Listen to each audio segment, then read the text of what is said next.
رسول اللہ صلی اللہ علیہ وآلہ وسلم نزول قرآن کے وقت بہت سختی محسوس فرمایا کرتے تھے، اور اس کی علامتوں میں سے ایک یہ تھی کہ یاد کرنے کے لیے آپ اپنے ہونٹوں کو ہلاتے تھے۔ ابن عباس رضی اللہ تعالیٰ عنہ نے کہا، میں اپنے ہونٹوں کو ہلاتا ہوں جس طرح آپ ہلاتے تھے۔ سعید کہتے ہیں، میں بھی اپنے ہونٹ ہلاتا ہوں جس طرح ابن عباس رضی اللہ تعالیٰ عنہ کو میں نے ہلاتے دیکھا۔ پھر انہوں نے اپنے ہونٹ ہلائے۔ ابن عباس رضی اللہ تعالیٰ عنہ نے کہا، پھر یہ آیت اتری کہ اے محمد، قرآن کو جلد جلد یاد کرنے کے لیے اپنی زبان نہ ہلاؤ، اس کا جمع کر دینا اور پڑھا دینا ہمارا ذمہ ہے۔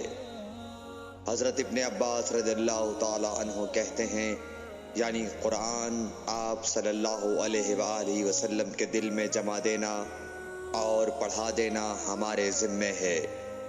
پھر جب ہم پڑھ چکے تو اس پڑھے ہوئے کی اتباع کرو۔ ابن عباس رضی اللہ تعالیٰ عنہ فرماتے ہیں، اس کا مطلب یہ ہے آپ اس کو خاموشی کے ساتھ سنتے رہو، اس کے بعد مطلب سمجھا دینا ہمارے ذمہ ہے۔ پھر یقیناً یہ ہماری ذمہ داری ہے کہ آپ اس کو پڑھو، یعنی اس کو محفوظ کر سکو۔